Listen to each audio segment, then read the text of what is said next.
Welcome to Udaipur. This is the first building we're going to have a look at here today.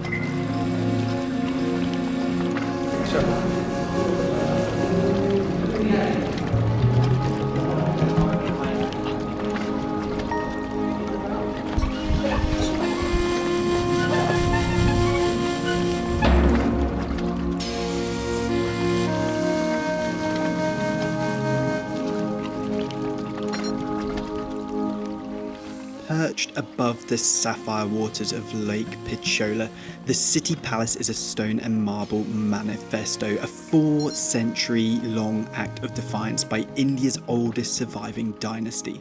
This is where the design tells the secret story of a kingdom that refused to be conquered.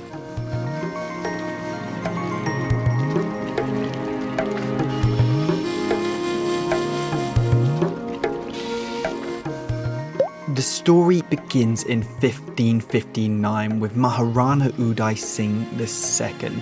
The capital, Chittagong, was vulnerable and eventually fell to the Mughal Emperor Akbar. Uday Singh needed a new home, a new stronghold. Legend suggests that Uday Singh was advised by a hermit to build his palace over here, overlooking Lake Pichola. The City Palace is built on a high ridge running for half a kilometre along the eastern bank of the lake.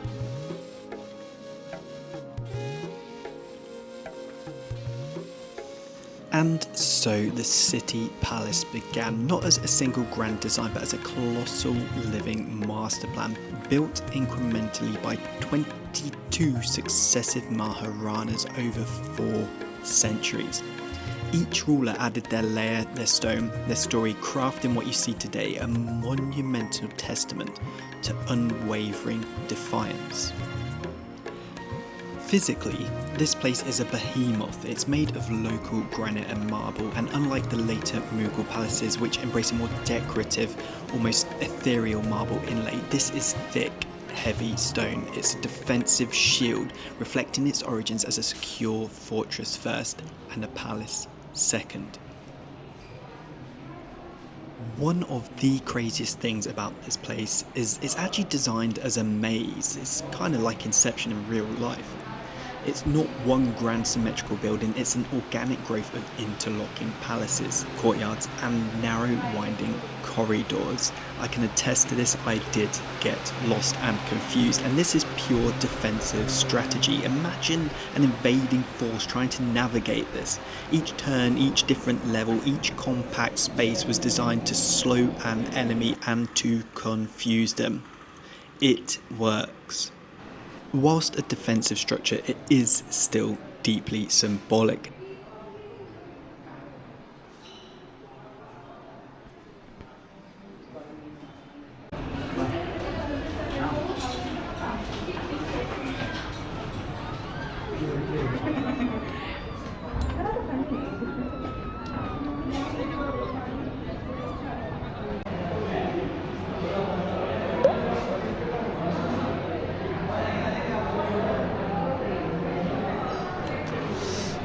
So I don't know if you can just see up here, but there's some glass spires, and these glass spires represent independence from foreign rule, which is quite cool.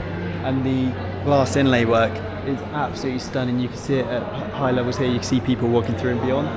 You can see the balcony, but you can just see them passing through the glass inlay. And you can see their outlines, but you can't actually see them that well. It's a very playful way of creating privacy, a breeze, and everything that comes in between. And you can see the jali work with stained glass in the middle as well. It's really stunning. It's almost like almost medieval times meets Mughal architecture meets Indian architecture. Really interesting infusion of different styles. But this is a seriously beautiful little courtyard. These 3 majestic 3D glass peacocks aren't just decorative, they symbolise the 3 seasons, summer, winter and the monsoon. The peacock itself is a symbol of royalty and beauty, rendered in this intricate glass and mirror work. One of the most enchanting features of Mewar palaces is the play of light, mirror work that we've actually seen before at Mehrangarh Fort. In these sheesh mahals, also known as the Palace of Mirrors, craftsmen embedded thousands of tiny hand-cut glass tiles into the plaster. When a single candle was lit, it multiplied into a sky of stars. It wasn't just decoration, it was theatre, the celebration of divine light, or Surya, the sun god, reflecting through every wall.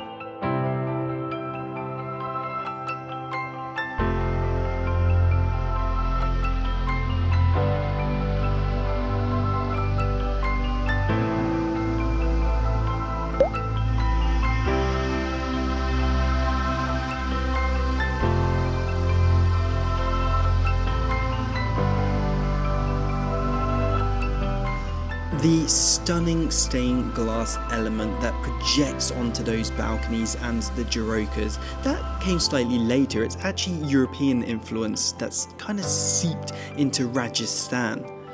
The Mewar builders, ever adaptable, blended it into their own visual language. The coloured panes softened the desert glare and called the interiors, casting these beautiful tones of light across the marble floors.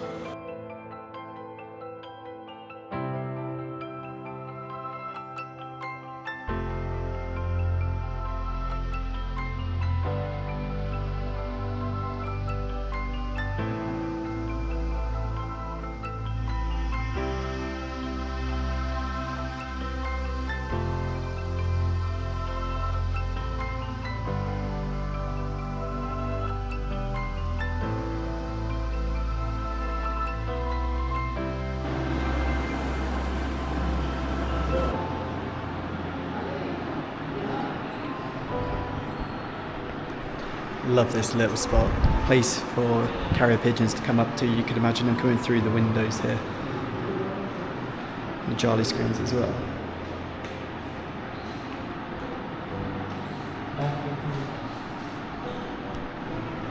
How cute is that? So yes, City Palace is a fortress built for defence, built for power. It's bulky, it's confusing, but it's also full of grace if you look for it. It feels like the patchwork quilt of architecture, with each time and each ruler adding a separate zone into the complexity and layering of this building. And it may not have the dominance of Maranga Fort or the sheer scale of Jaisalmer, but what it does have is a lot of heart. Here in Udaipur, you don't just get City Palace, you get so much more. Udaipur isn't part of the traditional Golden Triangle, and that's perhaps why the whole place feels like a reward. It's the Rajasthan that waits quietly for those who want to seek a bit more adventure.